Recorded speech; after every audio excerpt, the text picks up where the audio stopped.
Hello मेरे प्यारे बच्चों, मेरे प्यारे बच्चों, रसगुल्लों। अरे कभी ध्यान तो दिया करो यारों। न किसी के अभाव में जियो, न किसी के प्रभाव में जियो। बच्चों, ये जिंदगी आपके खुद की है। जीना है तो केवल अपने स्वभाव में जियो। लोगों से कह देना समुंदर में तैरना है तो बीच में आकर तैरिए, किनारों पर क्या रखा है। यह आपके लिए है। बाहर जाकर बोलिएगा, समुंदर में तैरना है तो बीच में आकर तैरिए, किनारों पर क्या रखा है। और जीवन में कुछ करना है तो सरस्वती पीसीएम इंस्टीट्यूट में आकर पढ़िए, बाहर की दुकानों में क्या रखा है। वाह वाह वाह वाह, आप तो बोलोगे नहीं, मैं बोल दिया।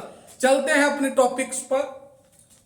विलियन में बच्चों, आज मैं विसरण और परासरण के बारे में चर्चा करूंगा। ध्यान देना है। हमारे टॉपिक मेन जो टॉपिक्स हैं वो आपको यहां पर मिलने वाला है। पहला है विलयनों के अणु संख्य गुणधर्म।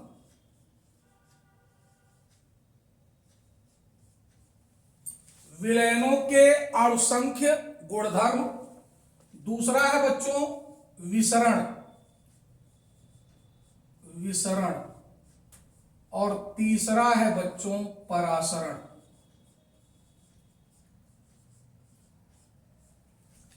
ये तीन टॉपिक्स जो लिखे गए हैं, इनकी विधिवत जानकारी आपको मैं आज देने जा रहा हूं।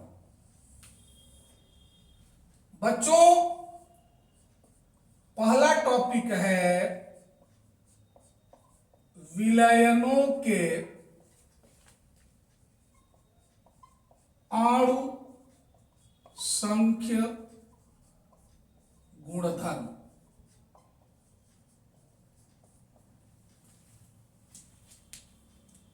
विलयनों के अणुसंख्य गुणधर्म में आपको बच्चों पढ़ना है कौन कौन से इसके अंतर्गत आने वाली क्रियाएं हैं, कौन कौन से फंक्शंस हैं, कौन कौन से इवेंट्स हैं। इनकी जानकारी मैं आपको देने जा रहा हूं।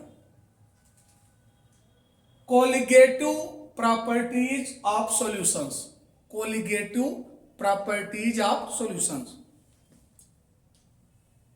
किसी, ध्यान देना है सबको, किसी अवाष्पशील, क्या बोला, किसी अवाष्पशील विलेय के, विलयन के वे भौतिक गुण जो उस विलयन में उपस्थित विलेय के कणों की संख्या पर निर्भर करते हैं, विलयन के अणुसंख्य गुणधर्म कहलाते हैं। क्या बोला बच्चों, मैं रिपीट कर रहा हूं, ध्यान से सुनोगे तो लिख भी सकते हो। किसी अवाष्पशील विलेय के, विलयन के वे भौतिक गुण जो उस विलयन में उपस्थित विलेय के कणों की संख्या पर निर्भर करते हैं, विलयन के अणुसंख्य गुणधर्म कहलाते हैं। इसके अंतर्गत चार नाम आपको याद रखना है बच्चों, पूरा ध्यान आपका इधर होना चाहिए। बच्चों, ये चार नाम कौन कौन से हैं, अगर एग्जाम्पल में पूछा जाए आपसे तो बच्चों इसमें चार नाम में आपको याद रखना है परासरण दाब, परासरण दाब। दूसरा बच्चों इसमें आपको याद रखना है वाष्प दाब में आपेक्षिक अवनमन, वाष्प दाब में आपेक्षिक अवनमन। तीसरा बच्चों, क्वथनांक में उन्नयन। ये सब आगे इसकी व्याख्या मैं करूंगा, सबका डिफिनीशन सब अलग अलग आपको बताए जाएंगे बच्चों। और एक और याद रखना, हिमांक में अवनमन। ये विलयनों के अणुसंख्य गुणधर्म के आधार पर आते हैं बच्चों। दूसरा टॉपिक है विसरण। हम किसके बारे में बताएंगे? विसरण।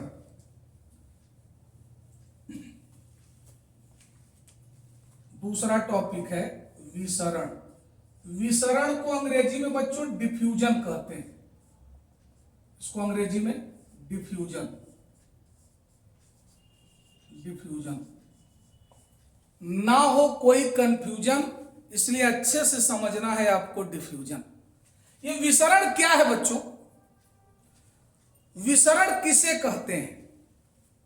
अभी इसके पहले अभी हमने बताया विलयनों के अणुसंख्य गुणधर्म, उसमें 4 एग्जाम्पल लिया था। परासरण दाब, वाष्प दाब में आपेक्षिक अवनमन, क्वथनांक में उन्नयन, हिमांक में अवनमन। 4 एग्जाम्पल। अभी मैं चर्चा कर रहा हूं बच्चों विसरण। इसको अंग्रेजी में डिफ्यूजन कहते हैं। इसकी डिफिनीशन आपको सुनना है। किसी विलेय को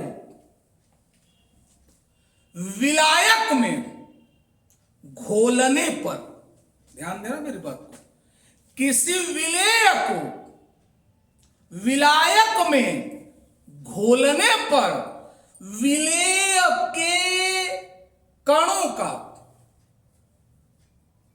अधिक सांद्रता से कम सांद्रता की ओर स्वतः गति कर अंततः समांगी विलयन बना लेना विसरण कहलाता है। क्या बताया बच्चों? किसी विलेय को विलायक में घोलने पर, किसी विलेय को विलायक में घोलने पर विलेय के कणों का अधिक सांद्रता से कम सांद्रता की ओर स्वतः गति कर अंततः समांगी विलयन बना लेना विसरण कहलाता है। बच्चों, रंग का एक टुकड़ा, ध्यान देना है आपको, रंग का एक टुकड़ा जल में डालने पर, ध्यान देना भानु जी, रंग का एक टुकड़ा जल में डालने पर टुकड़े से रंगीन तरंगे शेष जल की ओर जाने लगती हैं और थोड़ी देर में ही विलयन रंगीन हो जाता है। यह कौन सी प्रक्रिया है? विसरण। बच्चों, आपने रंग का एक टुकड़ा लिया, वो विलेय है, उसको जल में डाला। जल क्या है? विलायक है। रंग का टुकड़ा जल में जिस स्थान पर डाला वहां की सांद्रता बच्चों अधिक है, लेकिन उसके आसपास सांद्रता कम है, तो टुकड़े से जो रंगीन तरंगे हैं वो शेष जल की ओर जाएंगे और कुछ देर के बाद रंगीन विलयन हो जाएगा। तो ये कौन सी प्रक्रिया है बच्चों? विसरण। ध्यान देते रहिएगा, जब आप ध्यान दोगे तो आपको पूरा ज्ञान मिलेगा बच्चों। तीसरा बच्चों लिखा हुआ है परासरण। ये परासरण क्या है बच्चों? इसको थोड़ा सा आपको समझना होगा। परासरण और ऑस्मोसिस। ऑस्मोसिस का मतलब बच्चों, ऑस्मोसिस का मतलब बच्चों परासरण। बच्चों ग्रीक अगर हम बात करें, ग्रीक भाषा में अगर बात करें तो ऑस्मोसिस का मतलब होता है पुश, और पुश मतलब धकेलना, यानी परासरण को अंग्रेजी में ऑस्मोसिस, ग्रीक इसका है पुश, और पुश कथन पुश कर दीजिए, धकेल दीजिए, धकेलना, ये होता है ऑस्मोसिस। इस प्रक्रिया के बारे में बच्चों सबसे पहले बताने वाला वैज्ञानिक कौन था? एबे नोलेट। ध्यान देना बच्चों, कौन था? एबे नोलेट। ये जो एबे नोलेट था, इसने सबसे पहले परासरण की प्रक्रिया के बारे में बताया। बच्चों जरा ध्यान देना भाई, ध्यान दोगे तो आपको ज्ञान मिलेगा, ये सत्य है। जब पूरा ध्यान दोगे तो पूरा ज्ञान आपको मिलेगा। बस ध्यान देना है बच्चों, बाद में ये ना हो कि आपने ध्यान नहीं दिया।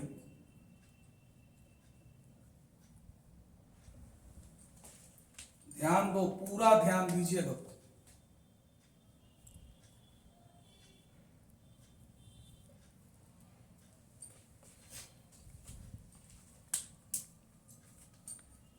पूरा ध्यान आपका होना चाहिए।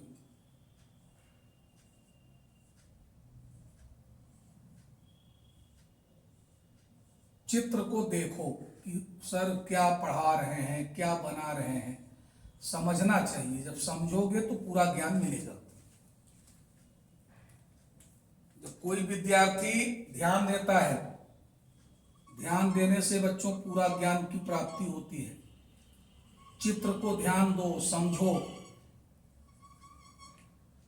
मैंने बताया है, हमेशा कुछ न कुछ सीखते रहिए। जिंदगी में आगे बढ़ना है तो मेरे प्यारे रसगुल्लों, कुछ सीखो। इंसान जन्म से विद्वान नहीं होता है, कोई विद्वान नहीं है बच्चों, सब एनालाइजर है, विश्लेषक। आपको समझना पड़ेगा।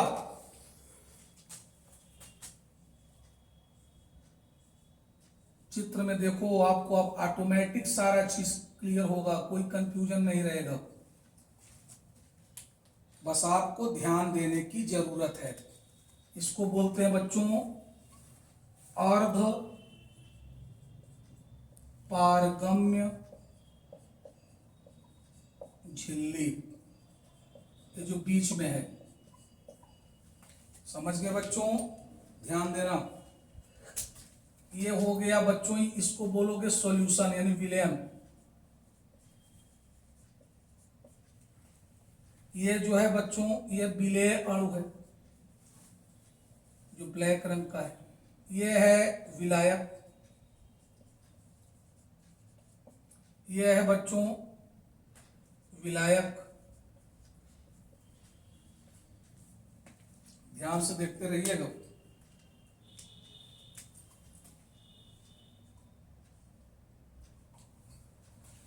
परासरण को अंग्रेजी में बच्चों ऑस्मोसिस कहते हैं। परासरण को ग्रीक में पुश, और पुश का हिंदी है धकेलना। परासरण की जो प्रक्रिया है, इसको सर्वप्रथम एबे नोलेट नामक वैज्ञानिक ने बताया। यहां पर एक बर्तन है बच्चों, बीच में अर्ध पारगम्य झिल्ली, इसको अंग्रेजी में बोलते हैं semi permeable membrane. Semi permeable membrane. ध्यान देना, सेमी परमिएबल मेम्ब्रेन, अर्ध पारगम्य झिल्ली। अभी हम चर्चा करेंगे बच्चों अर्ध पारगम्य झिल्ली क्या है। तो एक बर्तन है, पात्र है, बीच में है अर्ध पारगम्य झिल्ली। बर्तन के एक तरफ है विलायक केवल, दूसरी तरफ है बच्चों विलयन। देखो विलयन है, इसमें विलायक भी है और विलेय भी है। तो यह है सॉल्वेंट, ये सेमी परमिएबल मेम्ब्रेन, ये सॉल्यूशन या सॉल्वेंट मॉलिक्यूल्स है, ये सॉल्यूट मॉलिक्यूल्स इसमें है। ये परासरण क्या है? विलायक के अणुओं का, चित्र बता रहा है कि ये यहां से यहां आ रहा है, विलायक के अणुओं का अर्ध पारगम्य झिल्ली में से होकर शुद्ध विलायक से विलयन की ओर या तनु विलयन से सांद्र विलयन की ओर कुल स्वतः प्रवाह परासरण कहलाता है। क्या बोला बच्चों ने? विलायक के अणुओं का अर्ध पारगम्य झिल्ली में से होकर शुद्ध विलायक से विलयन की ओर या तनु विलयन से सांद्र विलयन की ओर कुल स्वतः प्रवाह परासरण कहलाता है। बच्चों, प्रकृति में परासरण की जो प्रक्रिया है वो दो प्रकार की होती है। एक को कहते हैं बच्चों बाह्य परासरण। क्या बोलते हैं? बाह्य परासरण। क्या बोलते हैं बच्चों? बाह्य परासरण। और दूसरे को बोलते हैं अंतः परासरण। अंतः परासरण। ध्यान देना बच्चों, दो प्रकार का परासरण है प्रकृति में। इसको कहते हैं एक्सो ऑस्मोसिस, इसको कहते हैं इंडो ऑस्मोसिस। एक्सो ऑस्मोसिस, इंडो ऑस्मोसिस। क्या नाम लिया? एक्सो ऑस्मोसिस। और ये है बच्चों इंडो ऑस्मोसिस। ध्यान देना है। बाह्य परासरण क्या है? वो सिंपल सी बात है। बाह्य परासरण किसे कहते हैं? ध्यान देना बच्चों इधर। बाह्य परासरण क्या है? अंगूर को, अंगूर ले लो, देखो ना, अंगूर को गाढ़े चीनी के घोल में डालने पर, ध्यान देना बच्चों, अंगूर को गाढ़े चीनी के घोल में डालने पर, पूरा ध्यान इधर होना चाहिए।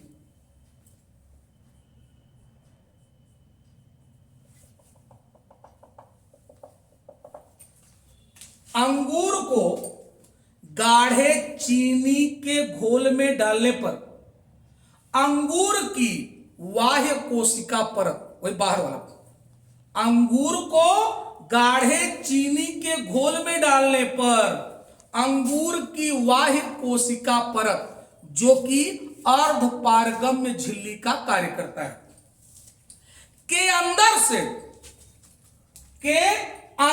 से विलायक के अणु,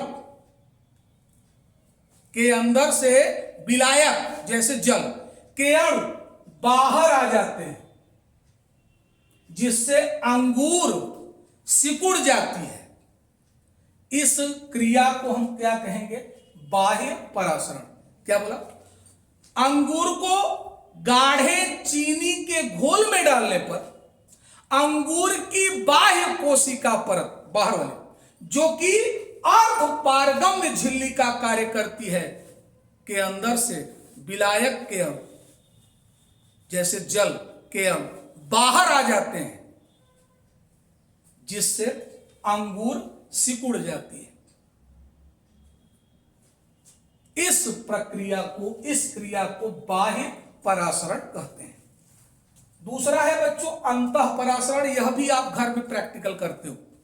अंतः परासरण में बच्चों देखो क्या होता है। ये हमने मान लीजिए ले लिया बच्चों किशमिश। ध्यान से देखते रहिएगा तभी समझ पाओगे।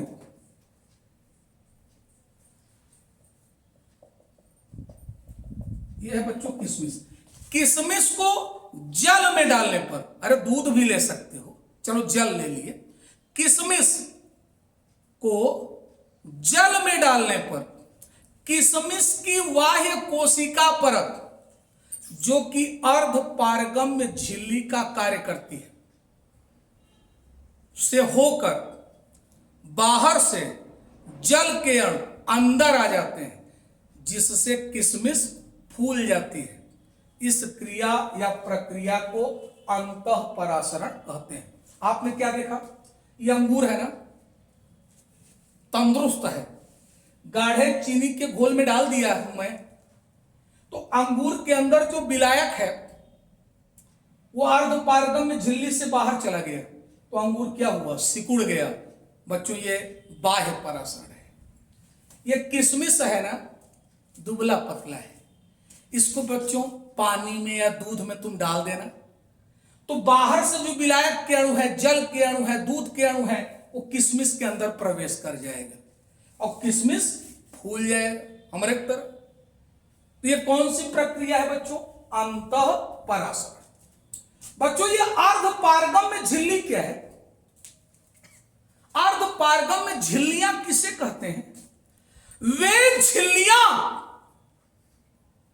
जो केवल विलायक के अणुओं को ही अपने में से होकर आर पार आने जाने देती है, किंतु विलेय के अणुओं को नहीं, अर्धपारगम्य झिल्लियां कहलाती हैं। क्या बोला बच्चों, वे झिल्लियां जो केवल विलायक के अणुओं को ही अपने में से होकर आर पार आने जाने देती हैं, किंतु विलेय के अणुओं को नहीं, अर्धपारगम्य झिल्लियां कहलाती हैं। बच्चों यूं तो कहने के लिए बकरे का आमाशय, अंडे की झिल्ली, अंगूर की बाह्य कोशिका परत, ये सभी बच्चों अर्धपारगम्य झिल्लियों के उदाहरण हैं। ये नेचुरल है, लेकिन बच्चों ये पूर्णतः अर्धपारगम्य झिल्लियां नहीं है। एक वैज्ञानिक था बच्चों ट्रॉब, उसने सन 1864 ईस्वी में एक प्रयोगशाला द्वारा संश्लेषित कॉपर फेरोसाइनाइड, कॉपर फेरोसाइनाइड, ध्यान देना बच्चों, कॉपर Cu2Fe6, कॉपर फेरोसाइनाइड की झिल्ली तैयार किया, जो कि पूर्णतः अर्धपारगम्य झिल्ली मानी जाती है। कौन, कॉपर फेरोसाइनाइड की जो बनी झिल्लियां होती हैं वह पूर्णतः अर्धपारगम्य झिल्ली मानी जाती है। लेकिन बकरे का आमाशय, अंडे की जो झिल्ली है, उसके अलावा आपका ये अंगूर की बाह्य कोशिका परत, ये जो नाम लिया ये नेचुरल है बच्चों, लेकिन ये पूर्णतः अर्धपारगम्य झिल्ली नहीं है। लेकिन जो प्रयोगशाला में आर्टिफिशियल मेथड द्वारा बनाया गया, जिसका नाम है कॉपर फेरोसाइनाइड, जिसको बनाने वाला था ट्रॉब, सन था 1864, तो इनकी बनी झिल्लियां जो है कॉपर फेरोसाइनाइड, इनको पूर्णतः अर्धपारगम्य झिल्लियां मानी जाती हैं। बच्चों इसमें से अगर आपको कोई दिक्कत हो तो आप कमेंट करिए, आप देखा करिए, हम पूरी किताब पढ़ाएंगे आपको पूर्ण रूप से पूरा पढ़ाया जाएगा। तो आज के लिए बहुत बहुत धन्यवाद।